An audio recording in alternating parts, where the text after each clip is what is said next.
जाफरी तालुक्याच्या दक्षिण भागात बुधवारी सायंकाळच्या सुमारास विजेच्या कडकडाटांसह अवकाळी पावसाने जोरदार हजेरी लावली.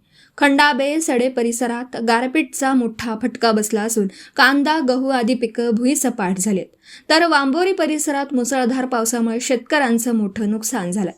दुपारनंतर अचानक वातावरणात बदल होऊन काळे ढग दाटून आले. काही वेळातच विजांच्या कडकडाटांसह पावसाला सुरुवात झाली. खंडाबे व सडे भागात गारांचा मारा झाल्याने उभ्या पिकांचं मोठं नुकसान झालं. कांदा पिकांवर टाकलेले आच्छादन उडून गेलं असून काढणीस आलेला कांदा पावसात भिजल्याने शेतकऱ्यांचं मोठं आर्थिक नुकसान झालं. गहू पिकंही आडवी पडून भुईसपाट झाल्यात. वांबोरी परिसरात जोरदार अवकाळी पावसामुळे शेतात पाणी साचलं असून काढणीच्या टप्प्यात असलेल्या पिकांवर परिणाम झाला. काही भागात गारांचा पाऊसही झाल्याने फळबागा व भाजीपाला पिकांना फटका बसला. या अचानक झालेल्या हवामान बदलामुळे शेतकऱ्यांची एकच धांदल उडाली. अनेक ठिकाणी शेतकरी पिके वाचवण्यासाठी धावपळ करताना दिसून आले. मात्र गारपिटीच्या तीव्रतेमुळे मोठ्या प्रमाणात नुकसान टाळणं शक्य झालं नाही.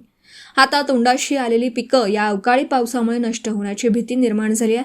आधीच वाढती महागाई, मजूर टंचाई आणि उत्पादन खर्चामुळे अडचणीत सापडलेल्या शेतकऱ्यांना या नैसर्गिक आपत्तीचा मोठा फटका बसला. दरम्यान प्रशासनाने तातडीने नुकसानग्रस्त भागांचा पंचनामा करून शेतकऱ्यांना आर्थिक मदत द्यावी अशी मागणी शेतकरी वर्गातून होतीये. तसेच हवामान खात्याने पुढील काही दिवस अवकाळी पावसाचा अंदाज वर्तवल्याने शेतकऱ्यांच्या चिंतेत आणखी भर पडली आहे. दीपक साळवेसह योगेश पवार, न्यूज 14 राहा.